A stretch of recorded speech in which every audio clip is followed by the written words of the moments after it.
We're speaking to the Deputy Executive Dean of Unisa's College of Education, Professor Veronica McKay, about community engagement and the importance thereof. Thank you for joining us, Professor. Hi. So, can you speak to us about Unisa's ethos? It's towards the African University in service of humanity. What does that mean?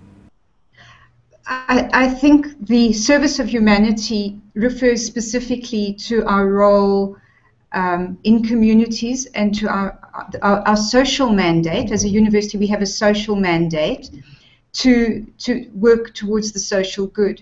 So in addition to our teaching, which is one of our core components, our academics are also required to do research.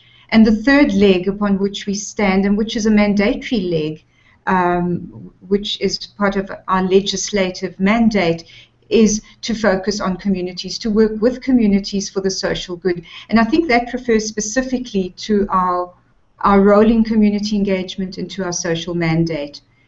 We are the largest higher education institution in Africa, and our social mandate refers to the role that we play in servicing communities beyond the service that we provide as academic researchers and as academic teachers. The focus is on disadvantaged communities usually, and one looks at the kinds of needs of different communities. Professor, you've spoken quite extensively on why community engagement projects are vital. So how does one get a community engagement project off the ground? Within the university, we have very strict protocols for how to begin a community engagement project and for the direction that the project must take. For example, it needs to speak to our own national development goals. It needs to speak directly to the Millennium Development Goals, and we're going now into the next set of Millennium Goals.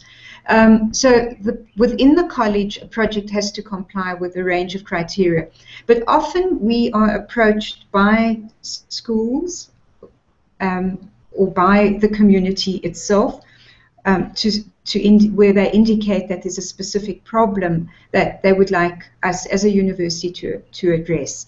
And the project would have to be, there will be a reciprocal relationship, because obviously we want to be able to do our research in the area. We also want to contribute to the generation of knowledge around a particular problem.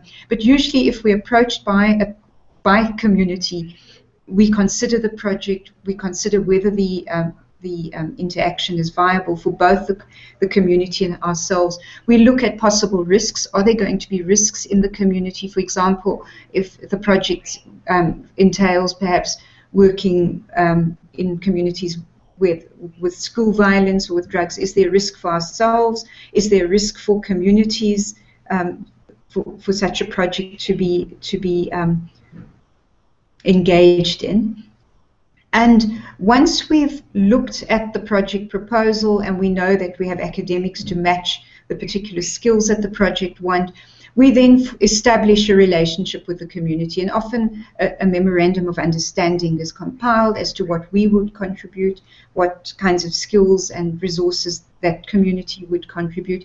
And often the resources could be their own knowledge base. We would do a mapping exercise to find out what kinds of skills are available in that community, organizational skills, being able to facilitate meetings, and being able to accommodate ourselves. And once we've established that agreement, we apply to the university for funding. And usually our projects, we try to have a sustained project for about 3 years at a time. And usually our budgets go through without a problem, and then the project is established in that way. Thank you very much for joining us today.